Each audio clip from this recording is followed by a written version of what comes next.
नमस्कार दोस्तों, स्वागत है आपका ज्ञानोवा यूट्यूब चैनल पर। आज का हमारा डिस्कशन है प्रतियोगिता दर्पण मार्च 2026 के 3 segment. First economy, second science and tech और लास्ट में एनवायरनमेंट का पार्ट रहेगा। तो डिस्कशन स्टार्ट करें उसके पहले 2 बातें। पहली बात, इस वीडियो के बेटर रिस्पॉन्स के लिए आप इसको 1.25 में करके देख सकते हैं। और दूसरी बात, इस वीडियो की पीडीएफ आपको वीडियो की डिस्क्रिप्शन में टेलीग्राम का लिंक दिया हुआ है, वहाँ पर आप जाइए और टेलीग्राम में से पीडीएफ को डाउनलोड कर बार बार रिवीजन करिए। तो स्टार्ट करते हैं आज की क्लास। पहला सेगमेंट हमारा आर्थिकी यानी आर्थिक घटनाक्रम। पहला टॉपिक है विदेशी मुद्रा कोष। ठीक है, तो विदेशी मुद्रा कोष 2025 में आरबीआई के पास जो है कुल 696.610 अरब डॉलर, ठीक है, इतना हमारे पास है आरबीआई के पास। और ये एक अच्छे संकेत हैं कि लास्ट ईयर की अपेक्षा 56.33 अरब डॉलर की वृद्धि हुई है। ठीक है, और विदेशी मुद्रा कोष जो होता है उसके अंतर्गत टोटल 4 मदें आती हैं। पहला विदेशी मुद्रा परिसंपत्तियाँ, और दूसरा स्वर्ण, तीसरा विशेष आहरण अधिकार अर्थात इसे एसडीआर बोलते हैं, और चौथा रहता है आईएमएफ के, जो हमारी आईएमएफ में भारत का पैसा सुरक्षित रखा हुआ है वो इसमें ऐड किया जाता है। तो ठीक है, तो विदेशी मुद्रा कोष आरबीआई के पास 2025 के कितना है 696.610 अरब डॉलर, और वृद्धि कितनी हुई है 56.33 अरब डॉलर की। ये आपका यहाँ से क्वेश्चन आता है, यूपीपीसीएस हो या बीपीएससी, दोनों में इसके बैकग्राउंड से क्वेश्चन पूछते हैं कि निम्नलिखित में से कौन सा विदेशी मुद्रा कोष का पार्ट नहीं है, या इसके अंतर्गत कितने मदें आती हैं। तो याद रखिएगा, विदेशी मुद्रा परिसंपत्तियाँ, स्वर्ण, विशेष आहरण अधिकार अर्थात एसडीआर, और आईएमएफ के पास सुरक्षित जो राशि है, ये चारों चीज़ें सम्मिलित होती हैं। चलते हैं अगले टॉपिक पर। भारत का कुल बाह्य ऋण यानी हमारे देश के पास कितना कितना कर्ज है। तो हाल ही में वित्त मंत्रालय की रिपोर्ट आई है, उसमें ये आंकड़े दिए गए हैं। तो कुल बाह्य ऋण है हमारा 746 अरब डॉलर का, और जिसके अंतर्गत दीर्घकालिक ऋण 609 अरब डॉलर का।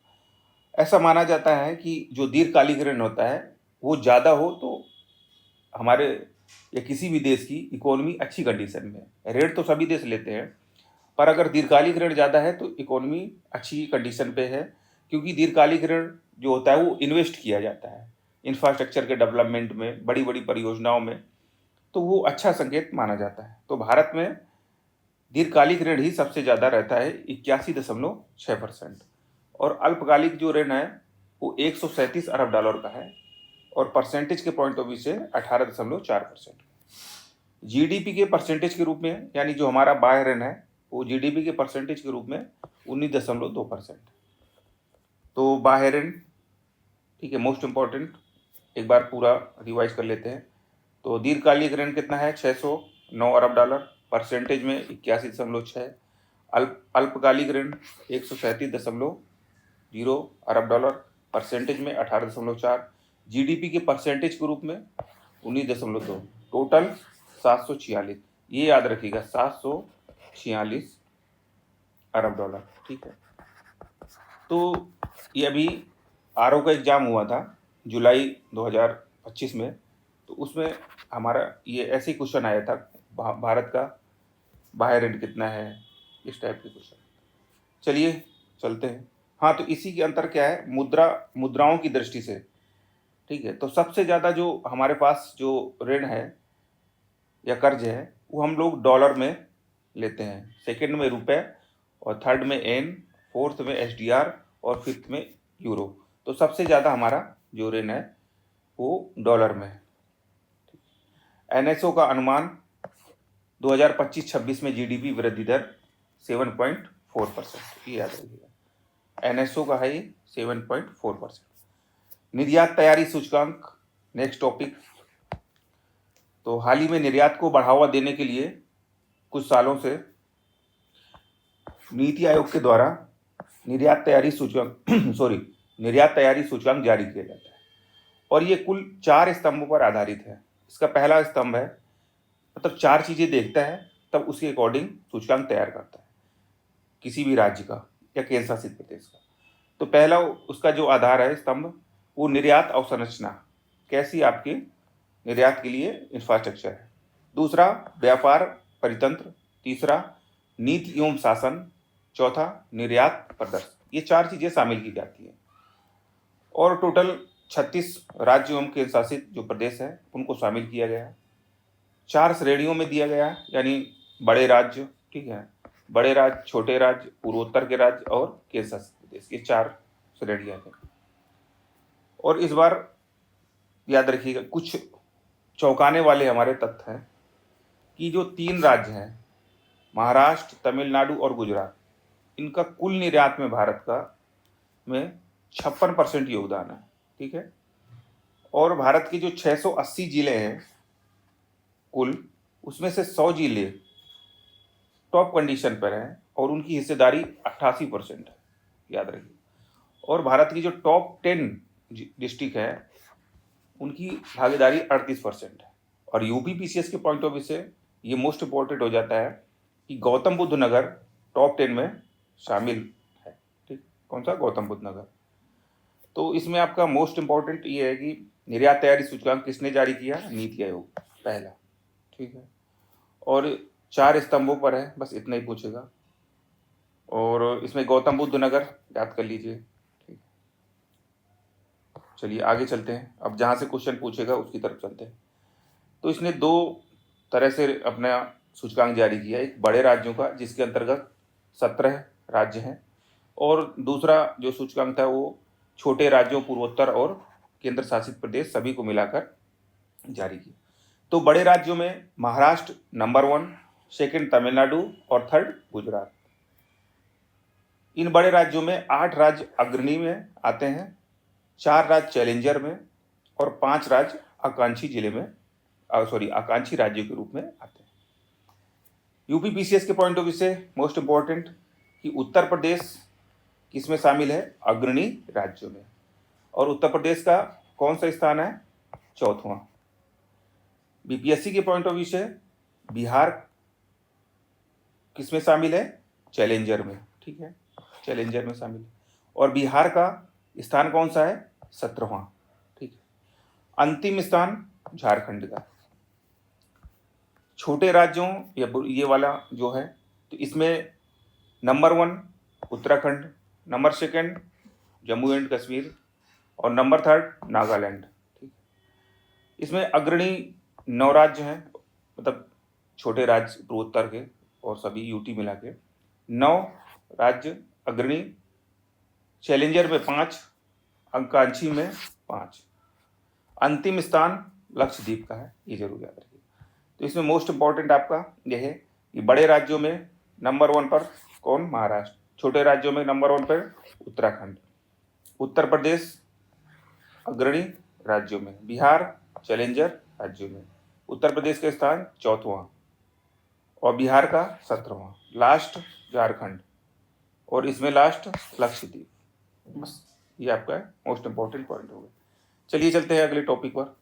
तो अगले टॉपिक पर चलें, एक छोटी सी जानकारी है कि अमेरिका ने भारत के आयातों पर 18% का अमेरिकी टैरिफ कर दिया, जो पहले पिछले मंथ में आपने पढ़ा होगा 50% कर दिया था, तो इन्होंने अब 18% कर दिया। उर्वरक उत्पादन पर एक नज़र दौड़ाते हैं। ये हाल ही में रिपोर्ट आई है केंद्रीय रसायन एवं उर्वरक मंत्रालय के द्वारा। इसमें बताया गया है कि भारत ने रिकॉर्ड 2025 में 524.62 लाख टन का उत्पादन किया, ठीक है। उर्वरकों की कुल खपत का 73% हम लोग घरेलू उत्पादन से ही संभव करते हैं।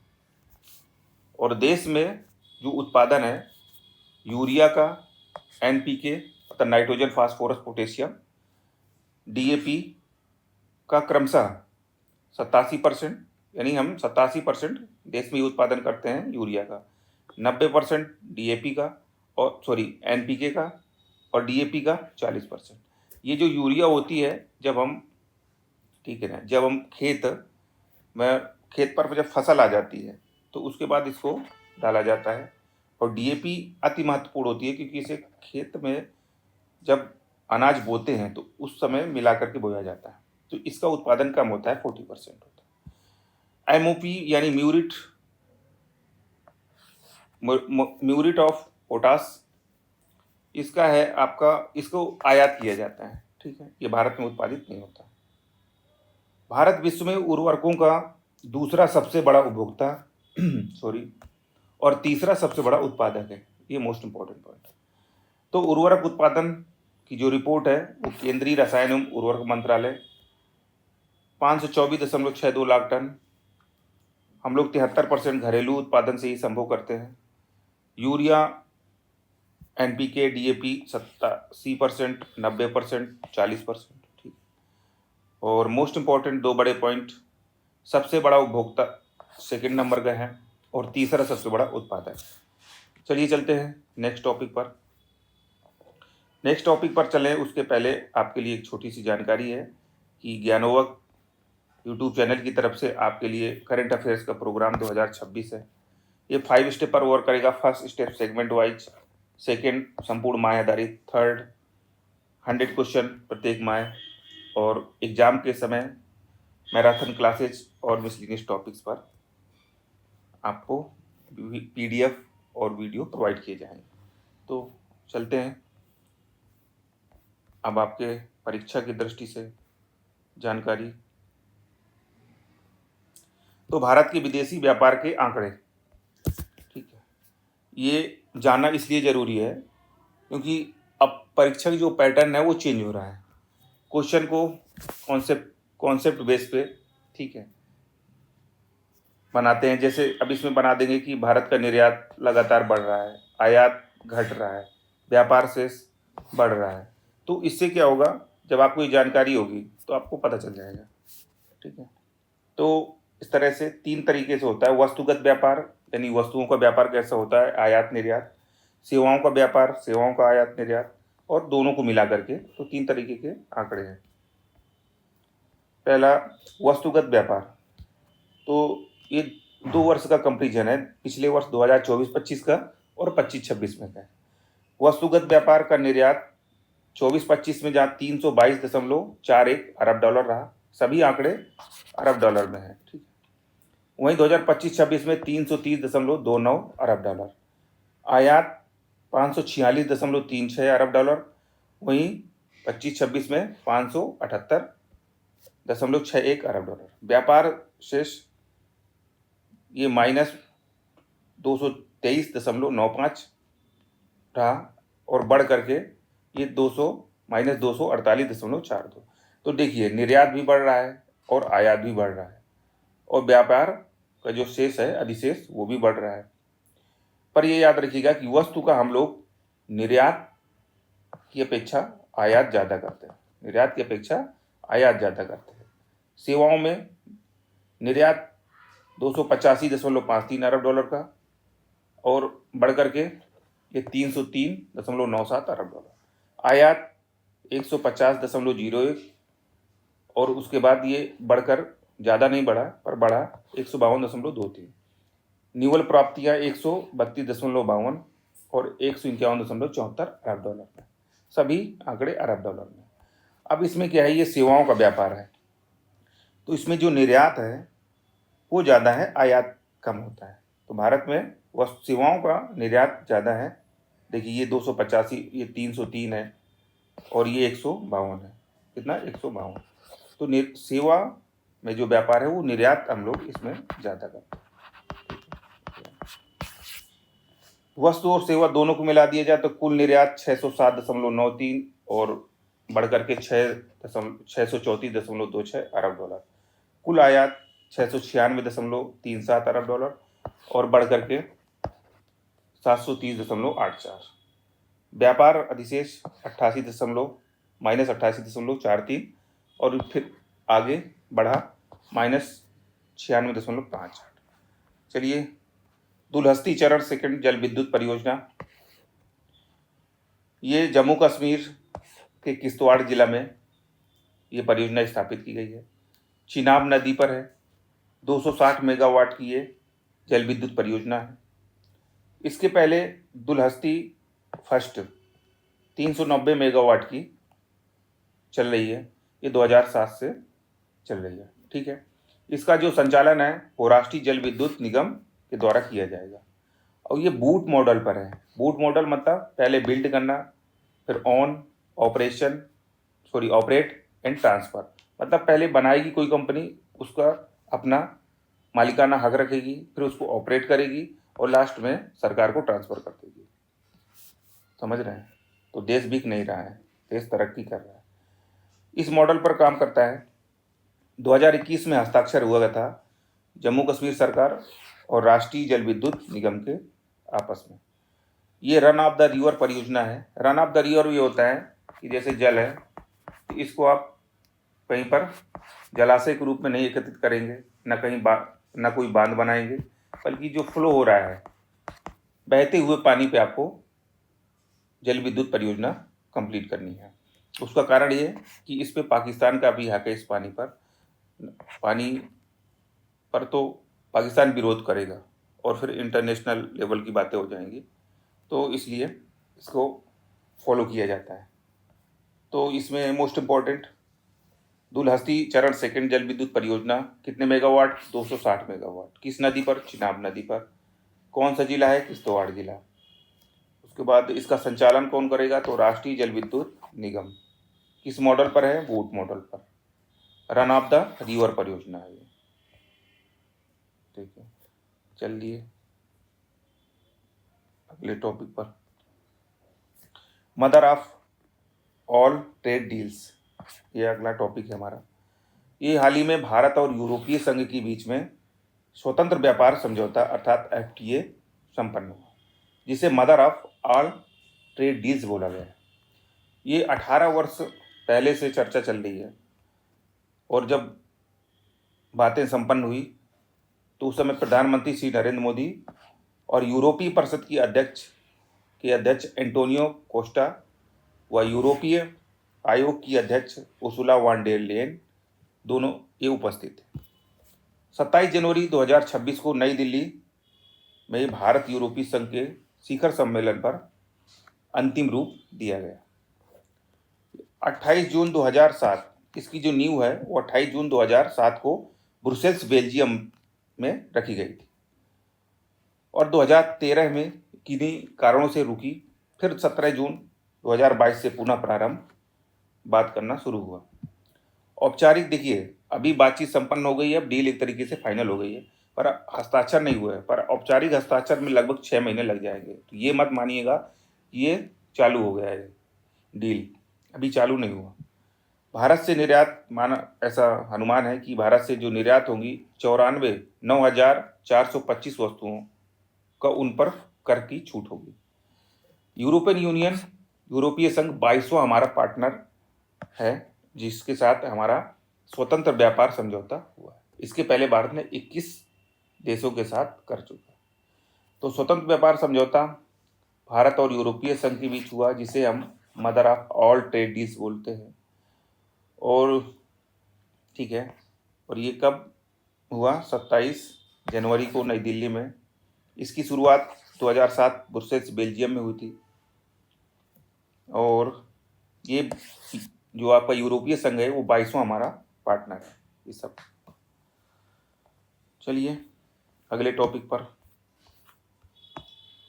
ठीक है, तो ये आप लोगों की जानकारी है। PDF नोट्स हमारी ज्ञानोवा की इतनी महत्वपूर्ण क्यों है? क्योंकि रिच कंटेंट है, crisp and effective short notes.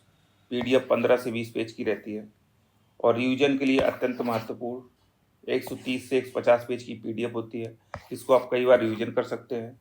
बस आपको एक काम करना है, वीडियो को देखना है ताकि आप अंडरस्टूड कर सकें और उसके बाद बार बार PDF को रिवाइज करिए। यह हमारे सोशल मीडिया और कॉल करके संपर्क कर सकते हैं। चलिए नेक्स्ट सेगमेंट, विज्ञान एवं प्रौद्योगिकी। पहला है मिटापीवैट। मिटापीवैट ये एनीमिया की पहली ओरल दवा है, ठीक है, याद रखिएगा। मिटापीवैट क्या है? एनीमिया की पहली ओरल दवा। टैगाटोज ये एक प्राकृतिक शर्करा है जो कि सुक्रोज की तुलना में 92% अधिक मीठी है, ठीक है। तो टैगाटोज क्या है? प्राकृतिक शर्करा। पखुंडी पोर्टल ये महिला एवं बाल विकास मंत्रालय के द्वारा लॉन्च किया गया है, पखुंडी पोर्टल। और ये महिलाओं के पोषण, स्वास्थ्य, शिक्षा, पुनर्वास, देखभाल से संबंधित चीज़ें इसमें रहेंगी। तो पंखुड़ी पोर्टल इससे संबंधित है महिला एवं बाल विकास मंत्रालय से। रूट विल्ट रोग ये नारियल के पौधे पर होता है, ये फाइटोप्लाज्मा बैक्टीरिया से होता है। तो रूट विल्ट रोग का संबंध नारियल के पौधे से। करण फ्राइज व वृंदावनी ये गाय की 2 नई कृत्रिम नस्ल है, ठीक है। 3D प्रिंट स्वचालित मौसम स्टेशन, ठीक है, ये नई दिल्ली में स्थापित हुआ है। भारत का पहला ये मौसम स्टेशन है 3D प्रिंट वाला स्वचालित, और IITM पुणे द्वारा विकसित किया गया है। तो इसको याद रखिए कि भारत का पहला 3D प्रिंट स्वचालित मौसम स्टेशन कहाँ स्थापित किया गया है? नई दिल्ली। ग्रेटर नोएडा भारत की पहली सरकारी अस्पताल आधारित AI क्लिनिक की शुरुआत हुई है, ठीक है, कहाँ पर? ग्रेटर नोएडा। रेबीज हाल ही में दिल्ली सरकार द्वारा इसे अधिसूचित बीमारी घोषित किया है। किसे? रेबीज को। अंतर्देशीय रेनबो ट्राउट फॉर्म, तो अंतर्देशीय रेनबो ट्राउट फॉर्म ये एक मछली पालन से संबंधित है। हाल ही में तेलंगाना सरकार ने शुरू किया है और भारत का सबसे बड़ा ये मछली पालन फॉर्म है, ठीक है। क्या नाम है? अंतर्देशीय रेनबो ट्राउट फॉर्म, ठीक है। Next topic 1.5 Tesla MRI scanner. ये भारत का पहला पूर्णतः स्वदेशी स्कैनर है और ये बेंगलुरु स्थित स्टार्टअप कंपनी है वोक्सेल ग्रिड्स, इसके द्वारा विकसित किया गया है।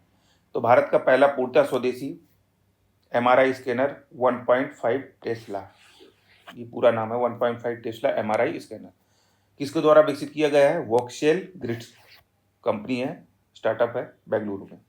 इंडस डर्मा ऐप ये गूगल के सहयोग से डेवलप किया गया है। भारत की पहली 3D फ्लैक्स एक्वेस एंजियोग्राफी आर्मी हॉस्पिटल दिल्ली में एडवांस इमेजिंग की मिनिमली इनोवेसिव ग्लूकोमा सर्जरी के साथ मिलकर सफलता प्राप्त। चलिए अब पर्यावरण एवं पारिस्थितिकी, एनवायरमेंट इकोलॉजी, इसमें आपका है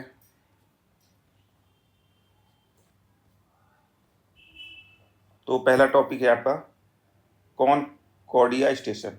कॉनकॉर्डिया स्टेशन ये अंटार्कटिका पर है, विश्व का पहला पर्वतीय बर्फ भंडार मिला है, ठीक। तो हाल ही में कॉनकॉर्डिया स्टेशन पर विश्व का पहला पर्वतीय बर्फ भंडार मिला है। ये कहाँ पर है? अंटार्कटिका में, और वैज्ञानिकों ने ऐसा पाया। कुंभलगढ़ वन्यजीव अभयारण्य और यूपी का पार्वती अर्गा पक्षी अभयारण्य। तो इस अभयारण्य को संवेदनशील घोषित किया गया है और पार्वती अर्गा को अति संवेदनशील।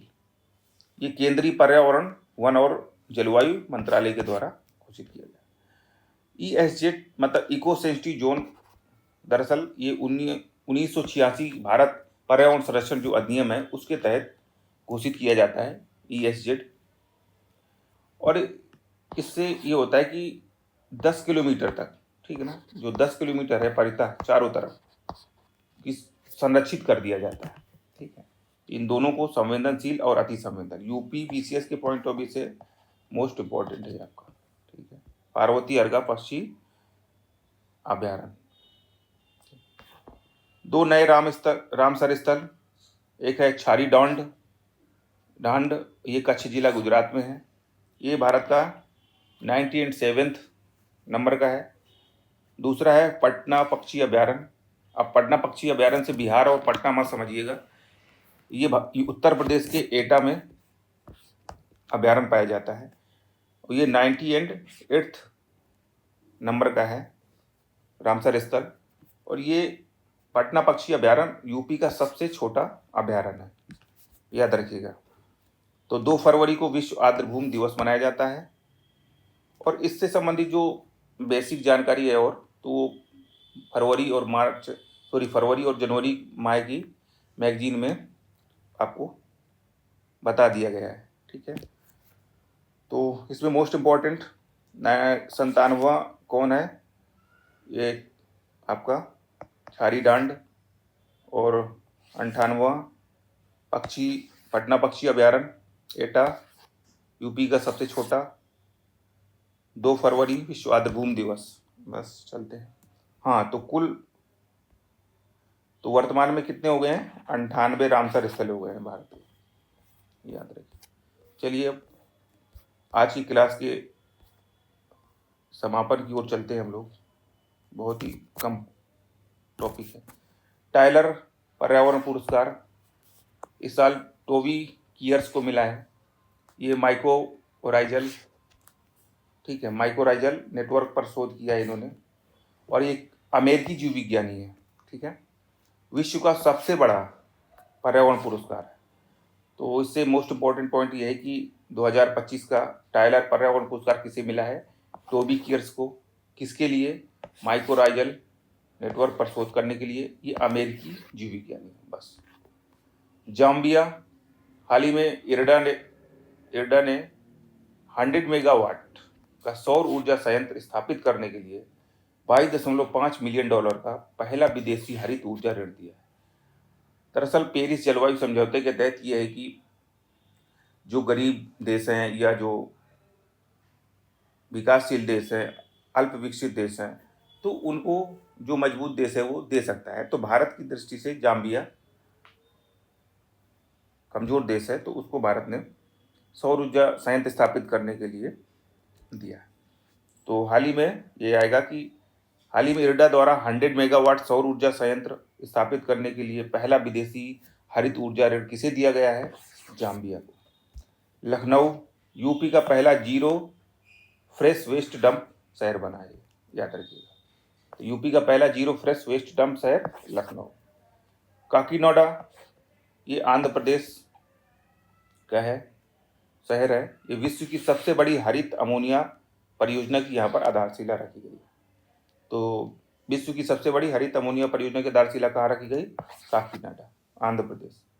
पेरू, हाल ही में बिना डंक वाली मधुमक्खियों को कानूनी अधिकार दिया है। किसने? पेरू ने। अरलम, केरल का पहला तितली अभ्यारण्य है। क्या नाम है? अरलम। तो आज की क्लास हमारी कंप्लीट होती है। पढ़ते रहिए, स्वस्थ रहिए, मस्त रहिए, व्यस्त रहिए। मिलते हैं अगले सेगमेंट पर। बहुत बहुत धन्यवाद।